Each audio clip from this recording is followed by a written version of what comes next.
بسم الله الرحمن الرحيم الحمد لله رب العالمين والصلاة والسلام على سيدنا ومولانا محمد وعلى آله وصحبه أجمعين. اللهم علمنا ما ينفعنا وانفعنا بما علمتنا وزدنا علما وهدى وتقاه. رب اشرح لي صدري ويسر لي أمري واحلل عقدة من لساني يفقهوا قولي وبعد. So today we'll have an introduction to the madhab. We're going to discuss a little bit about the Imam, some of his students, certain important masail, and the author of the book himself. And we'll begin with Kitab al-Tahara next week, inshallah ta'ala. And hopefully we'll complete the first book within 4 or 5 lessons, the first book, which is the book of purification. So before we begin, inshallah ta'ala, a few things that I feel I need to mention. And the first thing is that students are advised with purifying their intentions. And from that which is known is that deeds are not accepted except with the correct intention. And success in attaining knowledge is only through sincerity. Secondly, when you study fiqh, it is important that you apply the knowledge that you learn. Unfortunately, many of us simply attend lessons in fiqh simply to learn these masail theoretically, and that is an incorrect way of learning fiqh. And one could also claim that this is indeed considered to be an innovation in how we study. Okay, so learning of these masail, learning of these issues should be with the intent of applying them in your daily life. Okay, this way, not only are you doing good deeds, but you're solidifying the fiqh that you've learned. And lastly, knowledge is not attained haphazardly, nor can knowledge be rushed. Like in the schooling system, one must follow a proper curriculum, a method that's been tested and its success has been proven. Okay, so these scholars have 1,000 years worth of these schools have 1,000 years of worth of scholarship, and not just in the field of fiqh, but in the field of usul fiqh, usul hadith, aqidah, tafsir, language. And this is the only known method after the 4 A'immah that is known to have produced mujtahidun,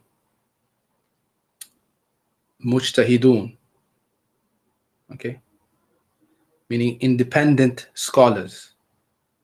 They're not confined to a madhab or anything like that, but they began their journey by following a madhab, and then they reached a level where they became independent and they no longer had to follow a madhab. And scholars like that, and some decided to, I'll still stay with the madhab because my opinions now really coincide with the madhab. So he remains a Hanbali, for example, he remains a Shafi, or remains and others, they branched out a bit more. And scholars that are known in the Hanbali madhab to have reached this stage are the likes of Al-Qadi Abu Ya'la, Ibn Qudama, Ibn Taymiyyah, and so on and so forth. Okay, so in this course we'll be learning fiqh based on the madhab of Al-Imam Al-Mubajjal Abu Abdullah Ahmad ibn Muhammad ibn Hanbal al-Shaybani. We won't go into his seerah, but for those who'd like to read his seerah, then I advise you with Manaqib al-Imam Ahmad ibn Hanbal of Ibn al-Jawzi al-Hanbali, and this book has been translated. I might send a PDF link in the group, inshallah ta'ala, later on. So, what does a madhab mean? Linguistically, it means to go somewhere, and it relates to both place and time. So what does a madhab mean? It means to go somewhere and it relates to both place and time. And then it took on the following meaning, and that is, madhab is the last, the technical terminology, the technical meaning of madhab is that it is the last held position of an independent scholar, a mujtahid imam, that he held with his proofs before he passed away. Whether this position was something that he explicitly mentioned, or he acted upon, or he was inclined towards. So a madhab is the last position of a mujtahid imam that he held with his proofs, meaning no scholar holds a position in anything that relates to Islam except that he must have proofs. Okay?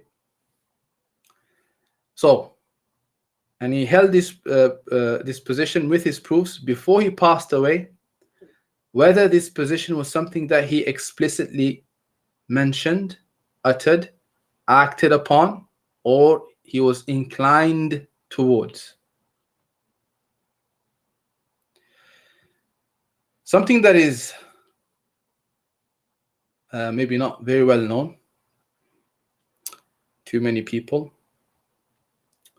Imam Ahmed never wrote a book in fiqh. Imam Ahmed never wrote a book in fiqh. Rather, the madhab is compiled through his sayings, actions, and so on and so forth. Okay? This is how his students and his companions gathered the madhab. In fact, Hanbali ibn Ishaq said that Imam Ahmed used to hate anyone writing his opinions or his legal verdicts.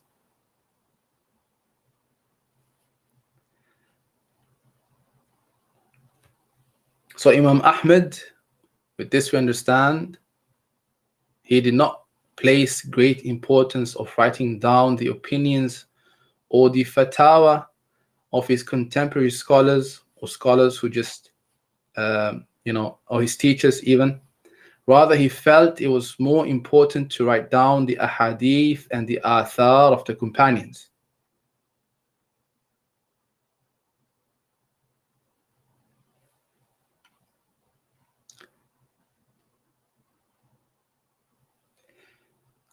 In regards to the students of Imam Ahmed, who are they? The most famous students of Imam Ahmed who were known to have transmitted the positions of Imam Ahmed are the following: his two sons, Abdullah and Salih, Salih being the elder one; his cousin Hanbali ibn Ishaq; his student Ishaq ibn Mansur al-Kawsaj al-Marwazi; Abu Dawood al-Sijistani; Abu Ishaq Ibrahim ibn Ishaq al-Harbi; Abu Bakr al-Athram; Abu Bakr al-Marruzi;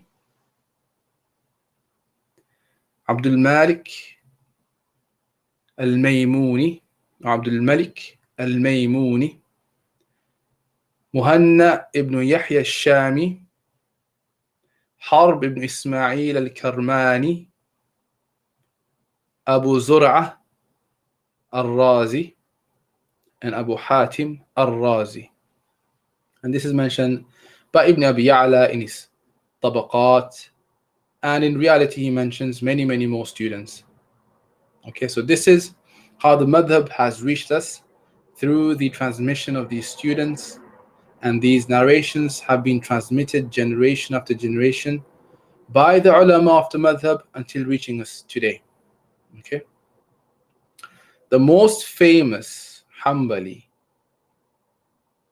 which could be considered to be the grandson of Imam Ahmed in knowledge, who recorded and compiled the narrations of Imam Ahmed through the students of Imam Ahmed is a man by the name Abu Bakr al-Khalal. Very, very important figure in the madhab. Okay, there are other students, other scholars who recorded and transmitted from the students of Imam Ahmed, but the most prominent one is Abu Bakr al-Khalal. He's the one who compiled the positions of Imam Ahmed in all of the sciences and not just fiqh. So Abu Bakr al-Khalal accompanied Abu Bakr al-Marruzi compiling Masail of Imam Ahmed until al-Marruzi passed away.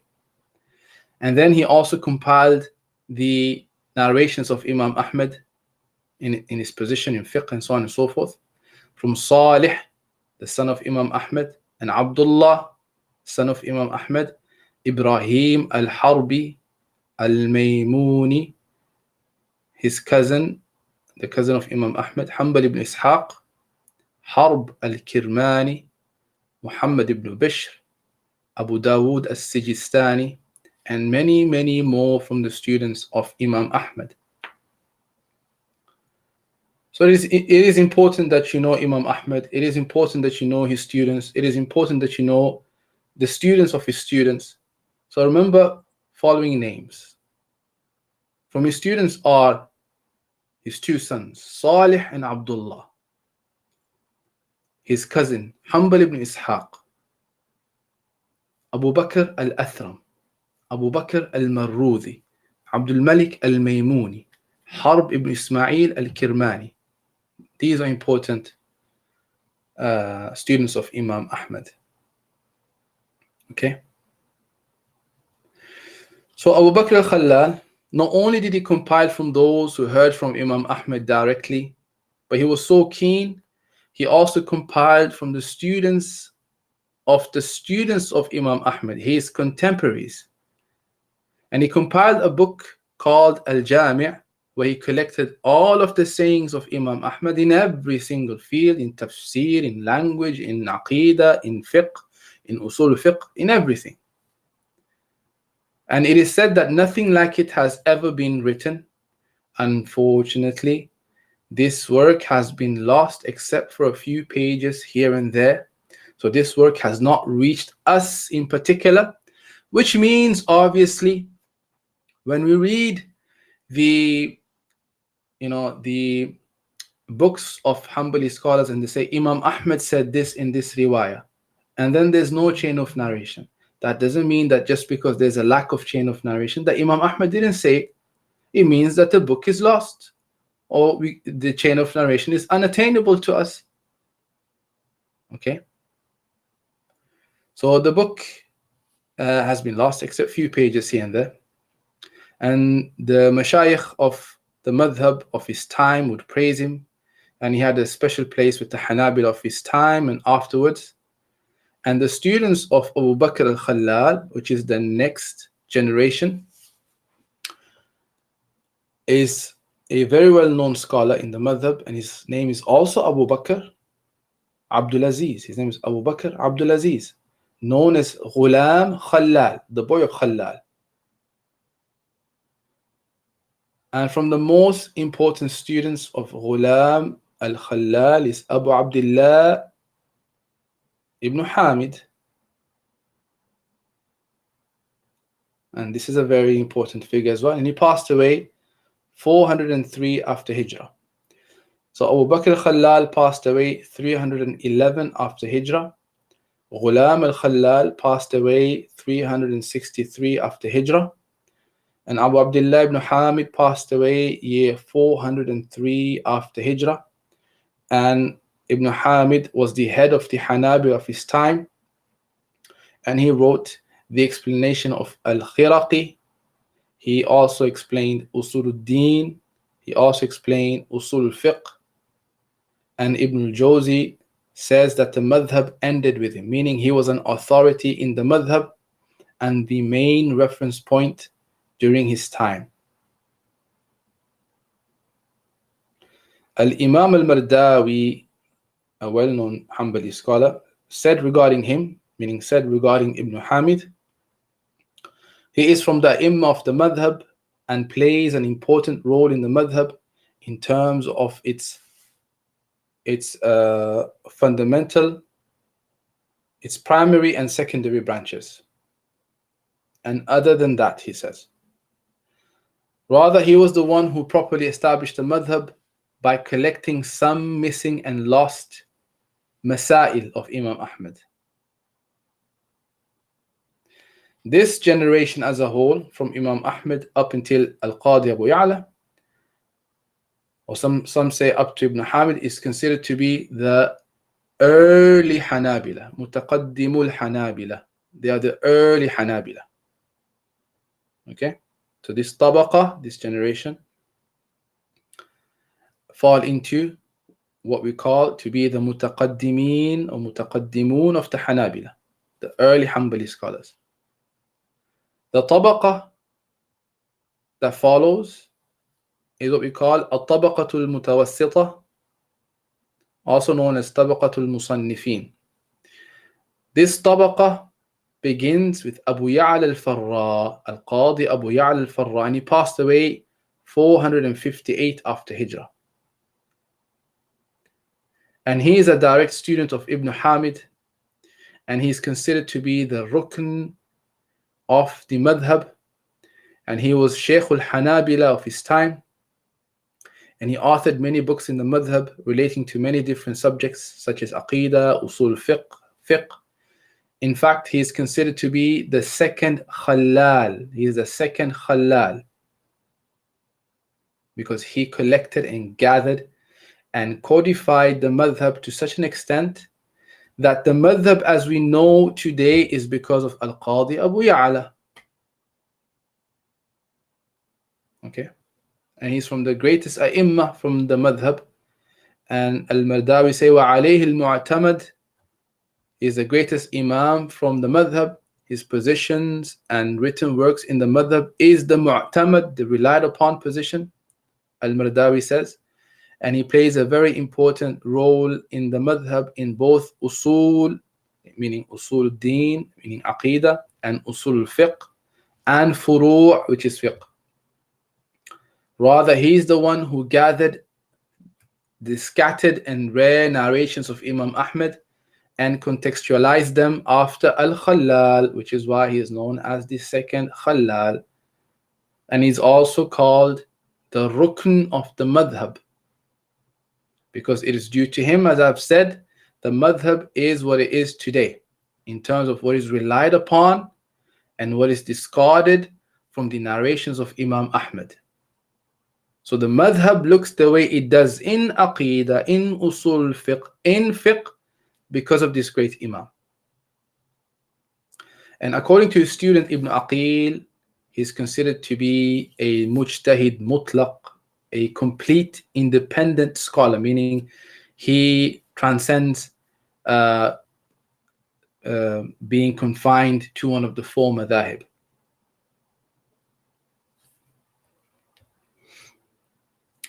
And Al-Qadi Abu Ya'la, he produced the most students. I mean, almost every single student that he had is considered to be very important in the madhab.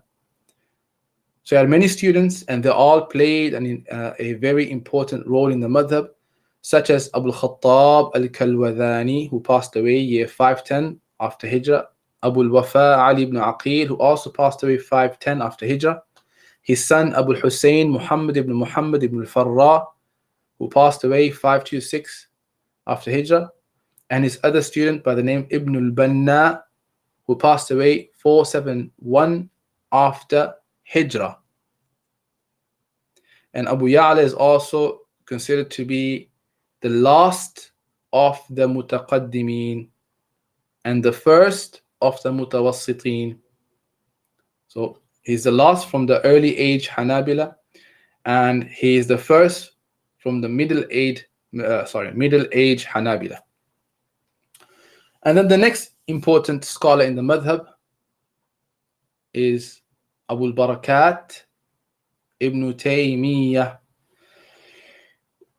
Who knows Abu al-Barakat ibn Taymiyyah. Who is that referring to? Bismillah. You can write it down.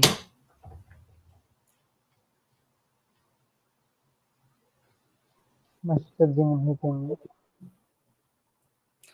did not hear the Rayhan. Yeah, the grandfather of Taqiyuddin ibn Taymiyyah. Yeah. So Abu al-Barakat ibn Taymiyyah from the Mutawassitin has a very important position in the madhab. So Abu al-Barakat ibn Taymiyyah would focus and take the positions and study the written works of Abu al-Khattab al-Kalwadhani. And this indicates the importance of Abu al-Khattab. This indicates the importance of Abu al-Khattab.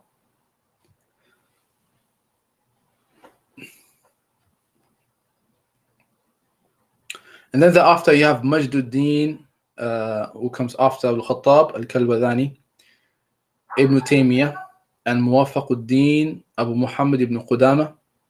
And they are from the Middle Age Hanbali scholars, but they are more important than Abu al-Khattab and Ibn Aqil and so on and so forth for anyone that comes after them.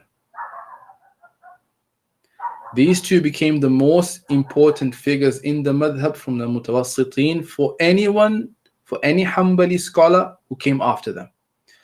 All of our books and what we consider to be relied upon goes through these two first and foremost. And this is why it is important to study through a madhab. You have a very clear chain of narrations, of a very clear chain of scholars and students all the way from today up until Imam Ahmed himself. Okay?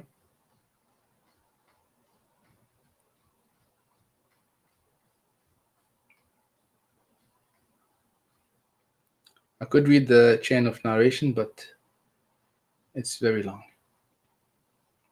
Who are the two scholars? Muwafaquddin ibn Qudama and Majduddin ibn Taymiyyah.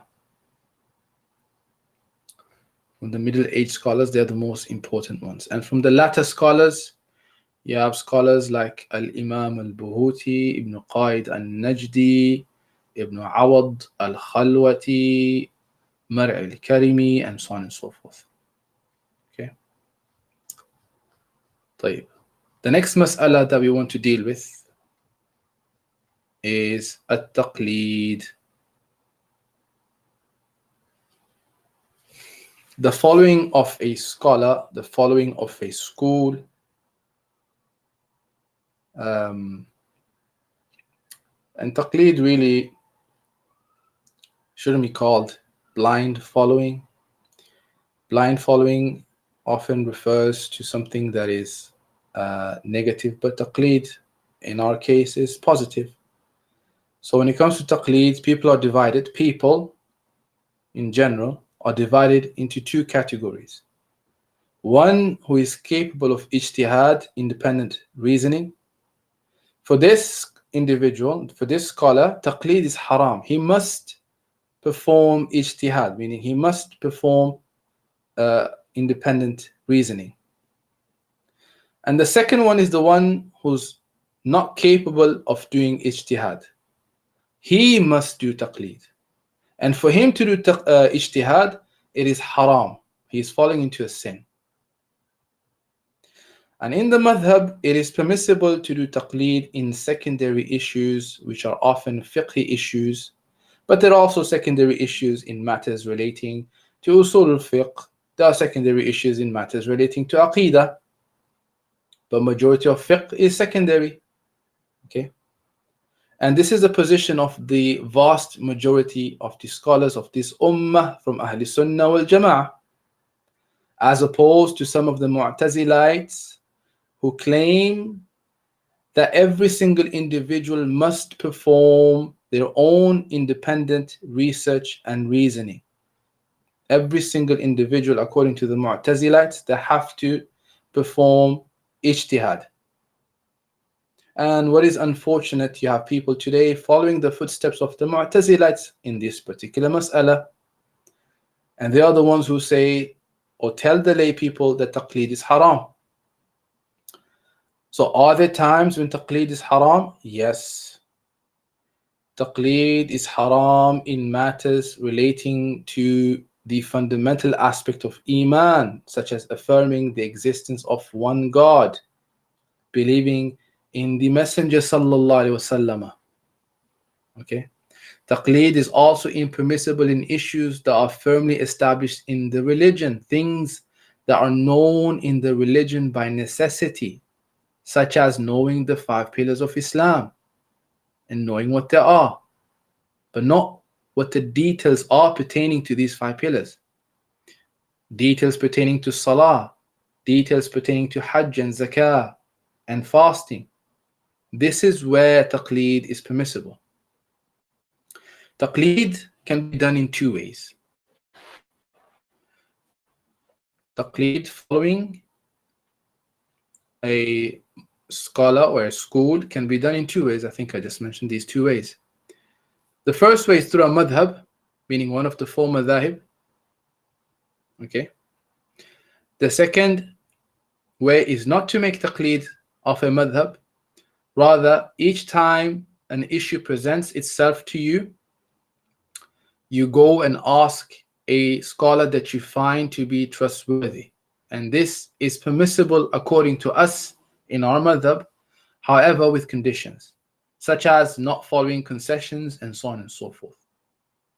Right? Not just following every easy fatwa you get, you take it. That is impermissible. Because anyone who follows concessions through and through, then his religion, once he has his religion, in the end will become unrecognizable. The way he practices the religion will become unrecognizable.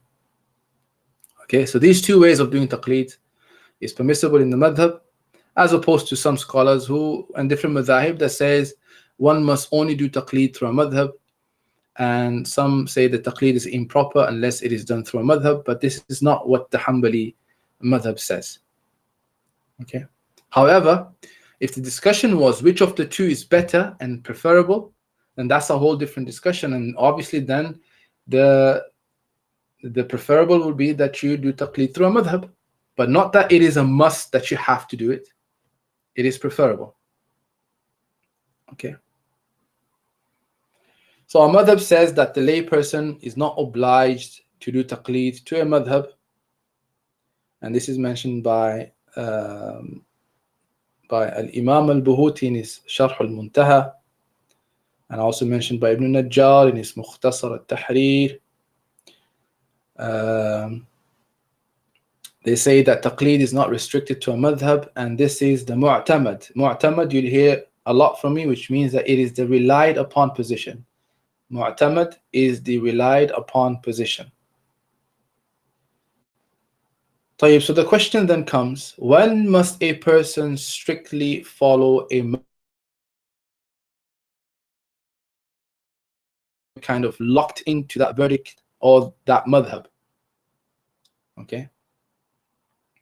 So a person, for example, a lay person, he hasn't chosen to follow a madhab. However, whenever a person decides to follow a madhab, do taqlid of a madhab, then he must stay within the madhab. He may choose any of the 4 madhahib. Okay, and historically, students would either become a Hanafi, Maliki, Shafi, Hanbali, depending on where they were located geographically, where the madhab was prevalent. Similarly, if a person goes to a mufti seeking a verdict for an issue, and the mufti issues a verdict, if this lay person who has sought the verdict acts upon it, okay, once he has acted upon the verdict, then he is bound by that verdict and he must follow that verdict through and through. And if that is not the case, then what is to stop the individual from following his desires? One day he follows the verdict of this mufti, and the other day when it doesn't suit him, he follows the verdict of another mufti. Okay. So taqlid in that case becomes wajib in that particular mas'ala to that particular verdict. Okay. However, if he does not apply this verdict, he has heard the verdict, but he doesn't apply it, then he's not restricted to do taqlid to it. He can go to a different mufti to seek out a different verdict. Okay. So imagine if there's an issue revolving a serious matter like a talaq, divorce. This person goes to a mufti and he asks for a verdict, and the mufti says what you've done is considered to be talaq and you cannot take her back. So this is the verdict of this mufti.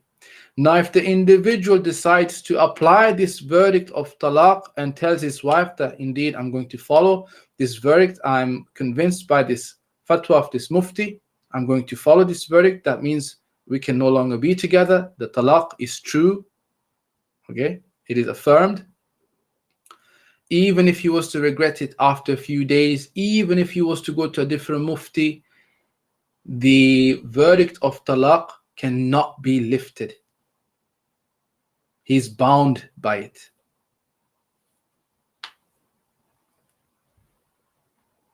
As long as he applies it. So who is eligible to give a verdict in our madhab? Can every Tom, Dick and Harry give a fatwa? The only one who's eligible to give a verdict is a mujtahid, an independent researcher, independent scholar.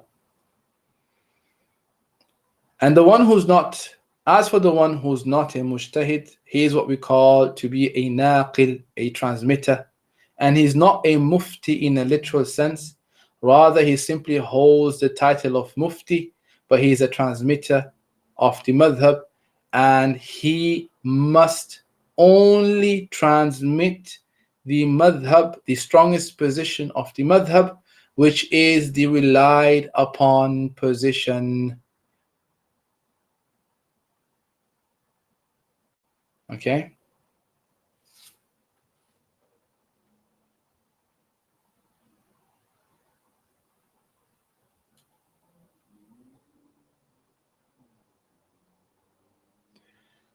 Ibn Atwa al-Hanbali al-Najdi says, والواجب علينا وعليه وهو الذي ذكره الأصحاب وأمرنا به مشايخنا وشرطه علينا ألا نفتي بضعيف فضلا عن قياساتنا بل بالصحيح من المذهب محكيا عن قائليه من مشايخ المذهب فمن تعدى ذلك فهو دجال يستعاذ بالله منه. Subhanallah. This great scholar says, and it is obligatory upon us and upon him, and this has been mentioned by companions, and this is what we've been commanded by our scholars with, and the conditions that they've laid upon, is that we're not to give a weak verdict, let alone our own opinions. Rather, that which is correct in the madhab. Okay? Mahkiyan an qailihi. That's been narrated from our scholars of the madhab, and whomsoever transgresses this, then he's a dajjal, and Allah's refuge is sought from him. Okay.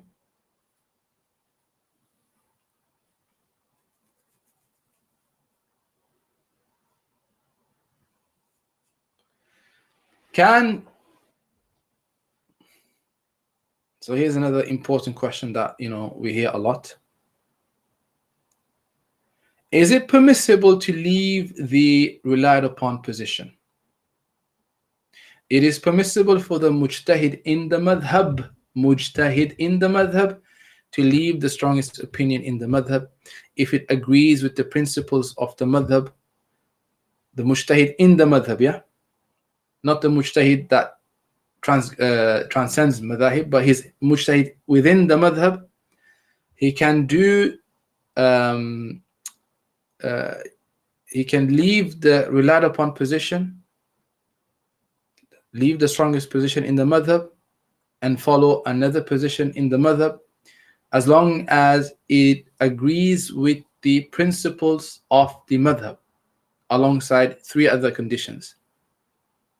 So first and foremost, if I'm leaving the mu'tamad, well, I'm not mujtahid in the madhab, but a scholar, a mujtahid in the madhab, he leaves the mu'tamad in the madhab, he has to do the following.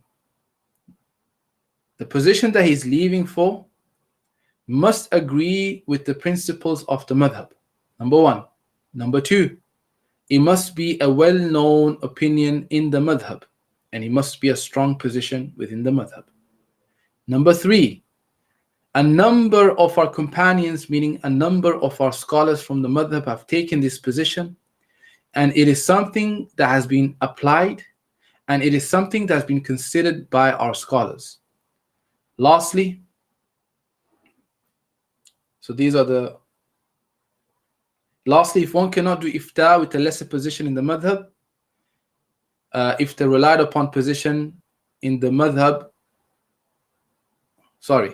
lastly, one can do ifta with a lesser position in the madhab if one is certain that the relied upon position in the madhab was to cause real harm to the individual or cause that individual severe difficulties, or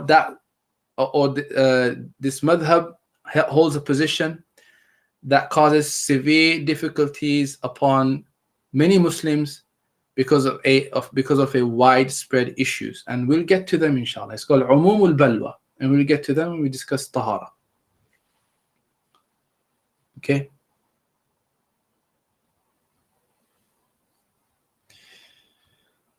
طيب, let's discuss the author of the book. I think this is sufficient for taqlid and ijtihad. The author of the book, and the book that we'll study, is Bidayah Al Abid wa Zahid.